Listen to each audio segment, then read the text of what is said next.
மத்திய கிழக்கில் நடந்து கொண்டிருக்கின்ற போர் தற்பொழுது இலங்கையையும் எட்டி பார்த்திருக்கின்றது அப்படின்னு தான் சொல்ல வேண்டும். காரணம், அப்படியான ஒரு சம்பவம் இன்றைய நாள் இடம்பெற்றிருக்கின்றது. ஆம் நண்பர்களே, இன்றைய தினம் காலை காலி கடற்கரை பரப்பில் 180 மாலுமிகளோடு வந்த ஈரானிய கப்பலுக்கு நடந்ததுதான் என்ன? விபத்தா அல்லது கடலுக்கு அடியில் இருந்து வந்த நீர்மூழ்கி கப்பல் மூலம் தாக்கப்பட்டதா? சர்வதேச நாடுகள் தங்களது அதிகார வெறிக்காக ஆடுகின்ற இந்த ஆட்டத்தில் தற்பொழுது இலங்கையும் சிக்கிவிட்டதா என்ற ஒரு கேள்வியும் இன்றைய சம்பவம் ஏற்படுத்தியிருக்கின்றது. 100க்கும் மேற்பட்ட மாலுமிகள் காணாமல் போனதன் அதிர்ச்சி பின்னணி என்ன? முழுவதுமாக இன்றைய சம்பவம் தொடர்பாக பார்க்க இருக்கின்றோம். பாருங்கள்.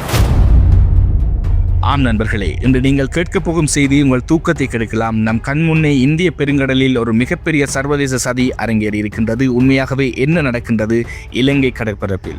முதலில் வெளிவந்த செய்திகளை பார்ப்போம். இன்று மார்ச் 4 காலி கடற்பரப்பில் ஈரானிய கடற்படைக்கு சொந்தமான IRIS என்ற கப்பல் தொழில்நுட்ப கோளாறால் விபத்துக்குள்ளானதாக தகவல் வெளியானது. வெளிவிவகார அமைச்சர் விஜித கேர் அவர்கள் அந்த கப்பலில் 180 ஈரானிய மாலுமிகள் இருந்ததாக அதிகாரப்பூர்வமாக அறிவித்திருந்தார்.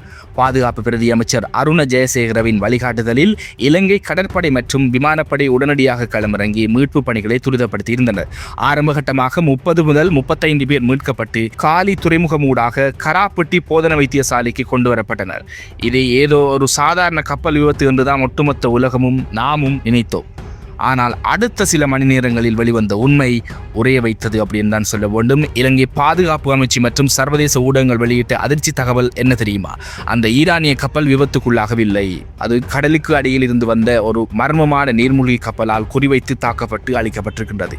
இது விபத்தல்ல, இது ஒரு திட்டமிட்ட போர் தாக்குதல். ராய்ட்டர்ஸ் செய்தி நிறுவனத்தின் அதிகாரப்பூர்வ அறிக்கையின்படி இந்த கொடூர தாக்குதலில் 101 ஈரானிய மாலுமிகள் கடலில் காணாமல் போயுள்ளனர். 78 பேர் படுகாயமடைந்துள்ளனர். சுகாதார அமைச்சின் உயர் அதிகாரி டாக்டர் அனில் ஜாயசிங்க கூறுகையில், மீட்கப்பட்டவர்களில் 32 பேரின் நிலைமை மிகவும் கவலைக்கிடமாக இருப்பதாகவும் மற்றவர்களுக்கு தீவிர சிகிச்சை அளிக்கப்பட்டு வருவதாகவும் தெரிவிக்கப்பட்டுள்ளது. இப்போது விஷயத்தை சற்று ஆழமாக சிந்தித்து பாருங்கள். அமெரிக்கா மற்றும் இஸ்ரேல் இணைந்து ஈரான் மீது போர் தொடுத்து இன்றுடன் 5 நாட்கள் ஆகின்றன. ஈரானின் தலைவர்களை இஸ்ரேல் குறிவைப்பதும் பதிலுக்கு ஈரான் ஏவுகணை தாக்குதல் நடத்துவதும் தொடர்கின்றது. இந்த சூழ்நிலையில் இலங்கைக்கு மிக அருகில் ஈரானிய கடற்படை கப்பலை தாக்கி அளித்த அந்த நீர்மூழ்கி கப்பல் யாருடையது என்ற ஒரு கேள்வி இருக்கின்றது.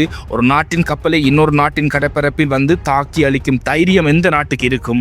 இது அமெரிக்காவின் நீர்மூழ்கி கப்பலா அல்லது இஸ்ரேலின் சதியா என்ற ஒரு கேள்வியும் இருக்கின்றது. தங்கள் போரை இந்திய பெருங்கடலுக்குள் கொண்டு வந்து இலங்கையையும் இந்த போர் வலையில் சிக்க வைக்க இவர்கள் திட்டமிடுகின்றார்களா? அடுத்தது என்ன நடக்கப் போகின்றது? உங்கள் மனதுக்கு என்ன தோன்றுகின்றது மக்களே?